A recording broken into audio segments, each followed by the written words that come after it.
All right, we are live. Welcome, everybody. We are here today talking about business basics with my dear friend, Nikki James Zellner, and she's a wonderful human being, and she is a content strategist. I've worked with her before myself a couple of years ago, and she's really the person behind kind of me growing up and becoming who I am today on LinkedIn and the brand that you see there.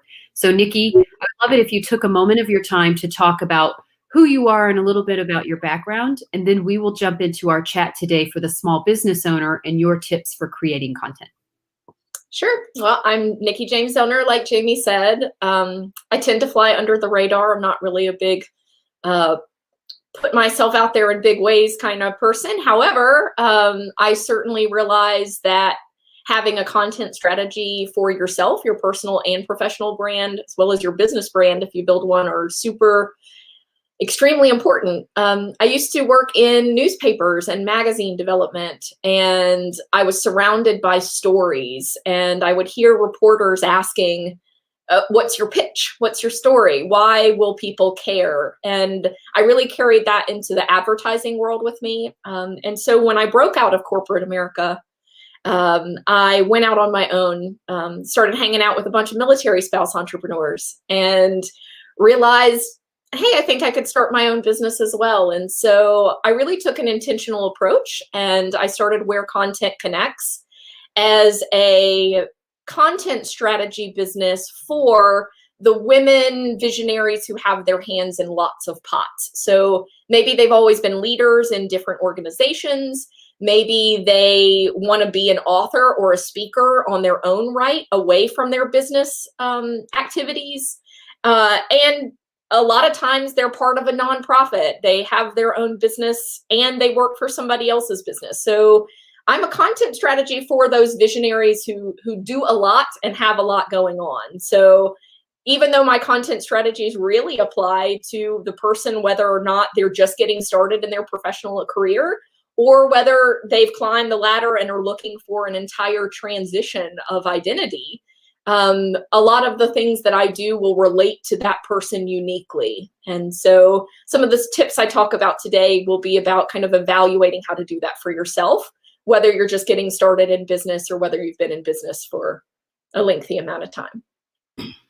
Thank you, Nikki. And, as a testament to her, I trust Nikki inherently. Like I said, I've worked with her before, and she's someone I didn't realize there was kind of a space between, well, here's who I am right now, and here's this, influencer or thought leader or business pillar that I want to become. There's sort of a space between where you develop your brand and identify who you are as an influencer or as that business icon that you want to become. And Nikki kind of helps you flesh out those details and figure out, well, what is the actual content I need to be creating to get out there and to become this? So Nikki really is great. So I hope that you'll glean any tips that she has today and take them to heart, because it's wonderful. And so without further ado, let's talk through about also, if you're watching, drop a comment and tell us hi. Happy St. Patrick's Day. Put something green in there and let us know that you're watching. I have on a green shirt. This was the only one I had for today. But Nikki, let's talk about your first tip. So I think of the military spouse as somebody a lot like me. Maybe we have a small business, maybe it's a large business, but you take on a lot. You're spread in 1,000 different directions. And the last thing you want to do is really sit down and go deep and think about the stuff. Hey, Adam, think about the stuff that you want to be putting out there into the universe. So tell us tip number one. What do you have for us? So tip number one for me would, and you know this from working with me, tip number one is get real clear about who you are as a human, right? Because that is the thing that's going to set your brand apart. Whether you're talking about your personal preferences or talking about your brand preferences, those things tend to be driven by who you are as a human. Things like your own values, things like when we're talking about content, the way that I express that is you're not going to go create 100 videos if you hate the way that you look and feel on camera. You're going to beat yourself up every time you're about to go on camera, and you're not going to want to do it. And you're going to spend the next day and a half thinking about how frustrated you looked on camera instead of, wow, I love being on camera. That feels very natural to me, right? So identify in content who you are as a human. I'm a writer. I like to write, and I'm a talker. I like to talk. So that pretty much opens the doors for me, whether I'm looking at podcasts or video or whatever. My least favorite is video, but here I am because I love you. So you don't traditionally see me creating a lot of video content unless it's something I really want you to emotionally connect to. Because when I get on video, there's an emotional connection that's going to happen with somebody. So number one, know who you are, right? And start to create content in that vein. You don't see me a lot. I'm not the person that posts a lot of selfies. I'm not the person that takes a different angle of herself 70 times on Instagram. Instagram for me is my point of view. And you'll probably see something different on Instagram than you see what I'm talking about on Facebook, and entirely different than what I talk about on LinkedIn. So for me, the first tip I always give is, what kind of person are you? What kind of content do you naturally like to create? And I don't want people to beat themselves up over, well, I'm not good at this. Nobody's ever good at the thing that they want to get good at, right? But I want people to think about how they naturally work, because you're going to get really great at the things that you're already naturally gifted at doing, right? And so let's start to maximize that. So tip number one, who are you? What do you like to do in the world of content? And start to focus on that, and stop worrying about what the gurus are saying. You don't have to do the TikTok with the things, right? Because mark my words, you will not find me doing that. And should you find me doing that, please run me over with a truck. That's not me. That's me copying other people. That's not me. And so one, stay true to Right, there's kids.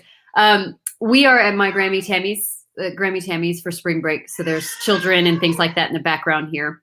I will just say, when I started working with Nikki in the beginning, I hated doing videos, and now it's just about, I do these really regularly. So for me, it started out doing what I felt the most comfortable with at that time. And then it's evolved over the past couple of years into kind of what you see now. So it's, if you get used to it and you get comfortable, things may evolve for you as well. But start where you're comfortable. I would just start out on LinkedIn, just writing posts out, and that was it. And then over time, I started involving video content. I created a few things on YouTube, and they're still up there getting views. It's hilarious. Even though I had tried too hard, I had too much makeup on, I had a microphone in front of my face, and I look back at them now and it's just comical to see the quality of those videos. But it was just about getting started and starting ugly for me, and just trying things and experimenting until I found what I felt most comfortable with. So great tip, be yourself. And, you may hate a few of the things you put out, and if you feel it really hard in your gut, then maybe just don't do that one again for a little while until you want to. So, hello, Mary. I saw you jump in and say hi. So, Nikki, what about tip number 2 for the day?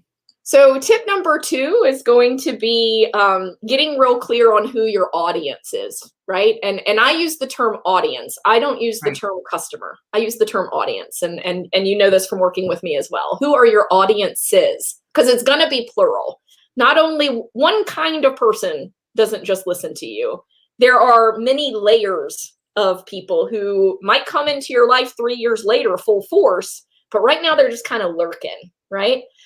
So who are those people that you attract naturally? Who are the people you find look to you for guidance? What kind of person is that? And are you seeing a trend in that, right? Because you might think that your market is X, but when you really start to investigate, you're going to find your market is X minus Y. And that is, you might think your market is military spouse, but your market is actually military spouse who's ready to make an investment of a significant amount and who believes in personal growth, not shortcuts. Right? And all of a sudden you're attracting somebody completely different because of the language that you start to use as it relates to that.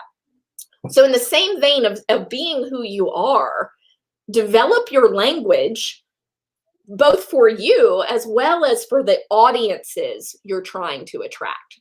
So I'll talk about a photographer I've worked with previously. In their Instagram feed, they had beautiful, beautiful photography, unbelievably gorgeous photography, couples, engagements, weddings, snapshots of flowers, etc. And they said, Nikki, I have no idea why I cannot get any bookings for brand photography.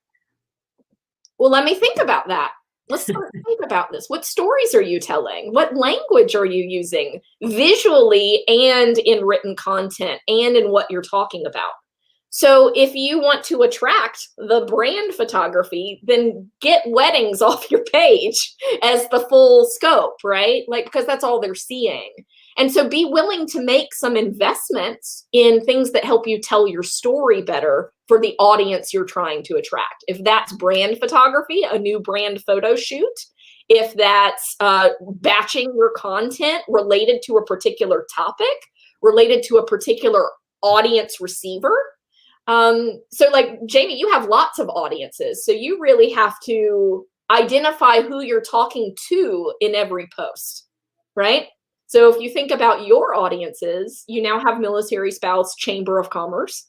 So military spouses. You think about military spouses for employment, but you're also thinking about companies that want to hire military spouses. Those are two different communications, right? And you have to structure content in different ways, and you have to reach them in different ways. And content is everything. Content isn't just social media posts. That is a smidge of your content. Content is the lead magnets that you're creating. It's your website. It's what you're posting on your personal pages. Content is everything. And some people overhear your content in a coffee shop. So keep that in mind as well. So it's funny because I came out of the gate a couple of years ago when I was just getting my sea legs and running a business. And I was like, Nikki, I worked for this company before and I wrote resumes for these, executives that made 6 figures and above. And that's who I want to target with my content, right? This is what I want to do. But then no matter what I was trying to do, I couldn't swat the military people away like flies. Like I just was getting only veterans, only military spouses. And I was like, Nikki, this is not who I want, right? And so I had this come to Jesus moment and I thought, well, I can't get the people I do want, these executives I imagined up out of nowhere. So who I am having no problem talking to is the military people. And I've just embraced that I'm too military in my DNA. I'm surrounded by military. I am military. It's who I am. And that's who my people are. So it's become a part of everything I do, is just recognizing that no matter how hard I tried, I couldn't not be military. So I don't mean to say military spouses are books, but know who your WhatsApp for. Know what you attract, and then think about your own flow. So, when you think about why you didn't want to work, what was it that you didn't want to work with? What piece of that, and then create something that you do want to work with, so that your audience is there for you, because that's your identity to them. Your vision for yourself was something different, but your people and who's attracted to you, that's your identity to them. Your behaviors were showing them that this is who you are. You care about military spouses. You know the language of the military community. You're creating solutions for those problems. Of course, you're not going to be able to swat those off with a fly. Your actions match who you are to.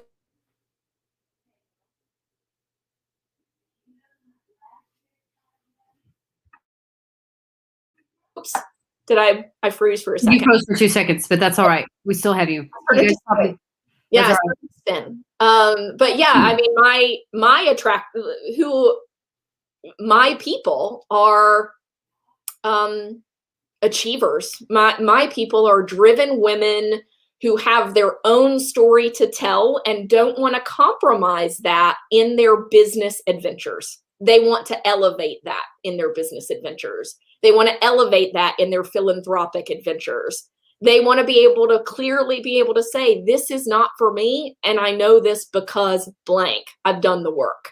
Right. And so those are my bugs. Those are my favorite kind of bugs, is that woman in particular. And you can't swat those away like flies. I cannot swat them away. They're addicted to my spicy pepper sassiness online, apparently. The funny story, how I met Nikki was on this journey where I'm trying to get my sea legs in my business. She was volunteering, I believe, for another entrepreneur group at the time.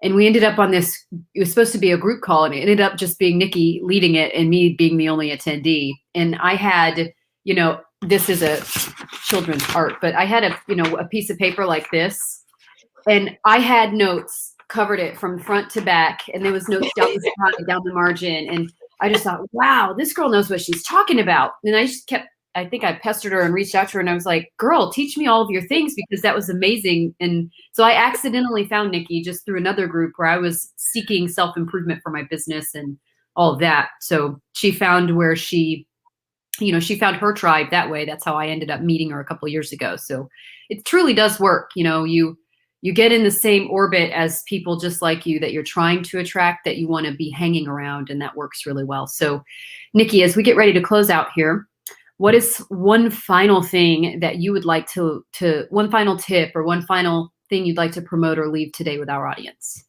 So I think the conversation that always comes up in my trainings and in my workshops, anything like that, is always, how do you get who you are and what you want to do to line up, right?